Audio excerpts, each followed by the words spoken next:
kemudian ada Luna Gayatri, iya, Alvin Dwi Novelina, ada, Raudatul Inayah ada, kemudian Nova Aulia Putri Cahyani, ada, Dwi Yuliana Rizky, ada, Sofiatus Solihah ada, Suci Violeta Putri ada, alhamdulillah semuanya hadir. Anak-anak, alhamdulillah hari ini kita bisa melanjutkan materi tentang cerpen. Kita melanjutkan dari yang kemarin. Anak-anak ada yang masih ingat tidak materi cerpen yang kemarin? Ya, Bu. Iya, Ji. Materi pertemuan kita kemarin adalah tentang struktur dan kaidah pembahasan teks cerpen. Bagus sekali. Apakah ada yang mau menambahkan? Saya. Oh iya, silakan Suci. Struktur cerpen ada orientasi, rangkaian cerita, komplikasi, dan resolusi. Bagus sekali, betul sekali. Oh iya, untuk kaidah kebahasaan ada yang ingat? Ada, Bu. Ya, silakan Inaya. Kaidah kebahasaan teks cerpen adalah sudut pandang, dialog, kata benda khusus, uraian deskriptif, majas nilai, majas metafora, dan majas personifikasi, serta yang terakhir kata tanya retoris. Kata tanya retoris. Iya. Tadi majasnya ada apa saja? Nama majas apa? Majas Iya, majas nilai. majas metafora, Majas metafora. majas personifikasi. Majas personifikasi. Baik, anak-anakku hebat semuanya. Semuanya masih ingat dengan materi yang kemarin ya? Nah, untuk hari ini kita akan mempelajari bagaimana cara bercerita dengan baik. Bercerita yang baik anak-anak akan sangat bermanfaat untuk kalian. Nanti ketika kalian di dalam masyarakat, kalian akan pandai berkomunikasi dengan orang lain sehingga orang lain bisa paham, mudah mengerti dengan apa yang akan kalian jelaskan. Nah, sekarang untuk meningkatkan semangat kita dalam belajar, nanti ketika Bu Fia bertanya, siapa kita? Kalian harus menjawab, siswa SMP Negeri 1 Tumurjo, gitu ya. Kalau Bu Fia tanya, siswa SMP 1 Tumurjo, kalian harus menjawab cerdas, berbakat luar biasa. Siap ya? Siap. Anak-anak, siapa kita? Siswa SMP 1 Tumurjo. Siswa SMP 1 Tumurjo. Cerdas, berbakat luar biasa. Bagus sekali, tepuk tangan untuk kita semua. Baik anak-anak. Sekarang kita akan melanjutkan. Bu Fia sudah menyiapkan pretest. Ada beberapa soal yang harus kalian jawab. Soal itu anak-anak memang belum Bu Fia ajarkan karena baru akan diajarkan pada hari ini. Tapi silakan dijawab semampunya, dijawab sebisanya. Nanti selesai dijawab langsung dikumpulkan di depan ya. 2 menit cukup kan anak? Cukup. Baik, ayo silakan dikerjakan. 2 menit saja.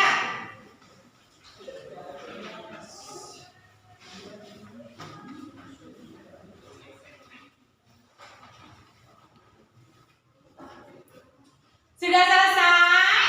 Sudah. Ya, kalau sudah selesai bisa dimatiin. Nah, temannya silakan dikumpulkan ke depan terlebih dahulu. Ya, terima kasih ya. Ya, silakan. Baik. Terima kasih semuanya sudah menjawab. Saya lihat sudah lumayan ada yang mampu menjawab dengan benar meskipun masih belum sempurna. Tapi tidak apa-apa karena setelah ini Bu Fia akan menyampaikan materinya kepada kalian semua. Anak-anak, hari ini Bu Fia akan menyampaikan langkah-langkah bercerita.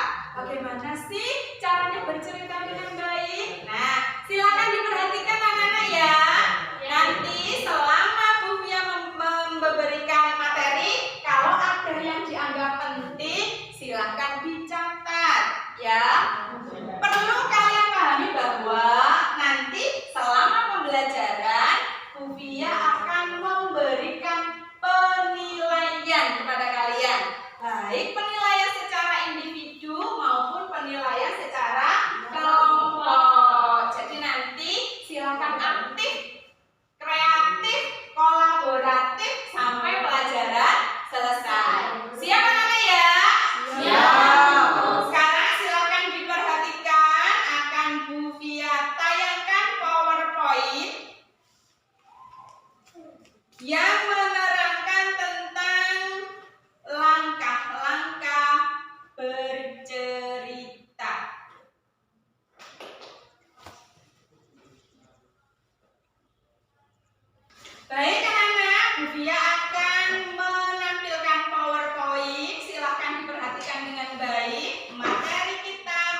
materi tentang cerpen. Materi kita adalah tentang cerpen, yaitu langkah-langkah Bercerita. Nah, sebelum Bu Fia menyampaikan materinya, Bu Fia akan bacakan terlebih dahulu kompetensi dasar yang akan kita pelajari dalam materi ini, yaitu mengungkapkan pengalaman dan gagasan dalam bentuk cerita pendek dengan memperhatikan struktur dan kebahasaan cerpen. Untuk apa? Tujuan pembelajaran kita apa? Tujuan pembelajarannya adalah yang pertama, menentukan langkah-langkah bercerita dengan baik. Yang kedua, coba Inayat dibaca. Menentukan peran setiap anggota kelompok untuk menceritakan cerpen dengan penuh percaya diri. Nah, artinya nanti selesai pembelajaran diharapkan kalian semua akan mampu bercerita dengan baik sesuai dengan langkah-langkah bercerita dengan penuh percaya diri. Yang ketiga, coba Ji, dibaca Ji.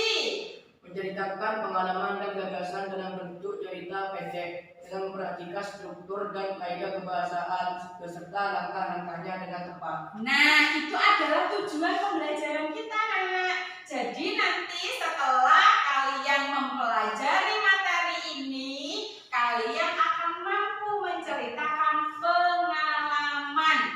Karena cerpen itu bisa didapatkan dari pengalaman pribadi, bisa dari hayalan, bisa dari apa yang kita lihat di masyarakat sekitar kita. Nah, setelah itu, sekarang karena tadi materinya bercerita, sekarang Bu Fia tanya, apakah bercerita itu? Yuk, silakan Sofi dibaca bercerita.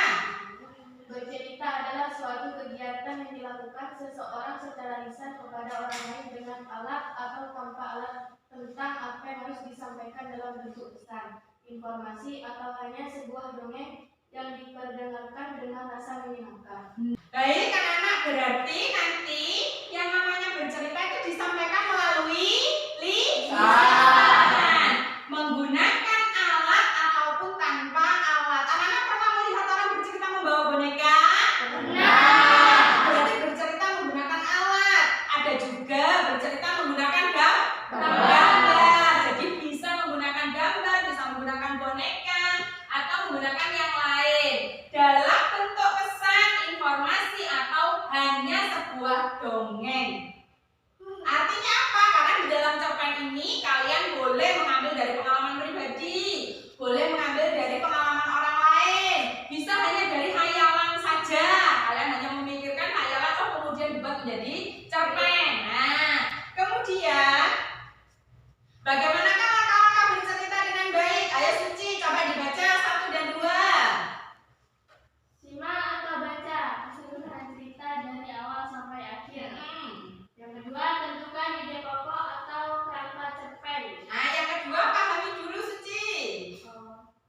Yang kedua, Pahami isi cerita berdasarkan unsur dan struktur cerita. iya.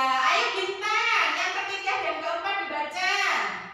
Tentukan ide pokok atau kerangka cerpen. Iya. Kembangkan ide pokok cerpen menggunakan bahasa sendiri. Nah, dari sini anak-anak, cerpen kalau mau diceritakan itu berarti cerpennya sudah ada atau belum? Sudah. Sudah ada cerpennya, maka cerpennya harus dibaca. Kalau disimak apa? Berarti bisa pakai YouTube apa enggak? Bisa. Bisa. Jadi kalau pakai YouTube kita simak, kemudian kalau yang menggunakan teks bisa kita baca mulai awal cerita sampai akhir cerita. Setelah itu namanya sudah dibaca, boleh dipahami isinya mulai awal sampai akhir. Kemudian baru ditentukan ide pokok atau kerangkanya. Maksudnya apa? Diambil yang penting-penting saja, yang paling penting. Oh, yang ini yang paling penting, yang paling penting, yang paling penting, diambil pokok-pokoknya saja. Setelah diambil pokok-pokoknya, barulah pokok-pokok cerpen itu tadi diungkapkan kembali, tapi menggunakan bahasanya sendiri.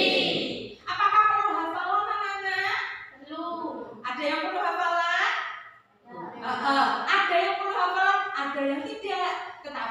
paling bagus itu anak-anak cerpen jangan dihafal. Yang betul cerpen dipahami. Nah, setelah paham, kan sudah baca ya cerpennya ya. Setelah dibaca, dipahami. Setelah itu cerpennya ditutup, ambil kertas, tulis lagi. Tulis lagi tapi diambil yang pokok-pokok saja. Nah, contoh misalnya masa kecil Joko Tingkir. Misalnya, ini waktu cerita Joko Tingkir. Masa kecil Joko Tingkir. Terus masa remaja Joko Tingkir. Masa dewasa Joko Tingkir. Nah, Joko Tingkir keutamaannya apa? Yang ditulis itu saja. Nanti ketika bercerita kalian boleh membawa ide pokoknya itu dibaca. Oh, pertama masa kecil Joko Tingkir. Masa kecil Joko Tingkir. Nah, masa remaja Joko Tingkir. Ketika dia sudah dewasa, jadi kalian urutannya masih tetap karena ada ide pokok yang kalian catat tadi. Sekarang setelah ada, nah bagaimana sih bercerita dengan baik? Yang pertama, urutan cerita harus tepat. Bahasanya boleh berbeda, nah kalimatnya boleh berbeda, tetapi urutannya harus tepat.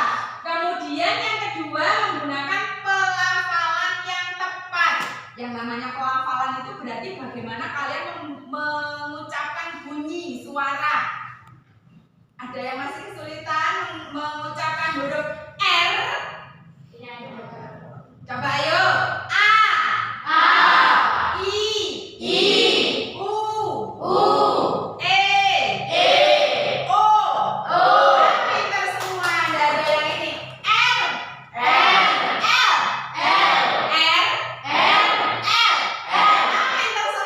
Ada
Halo semuanya, saya Fatawi Salahawido.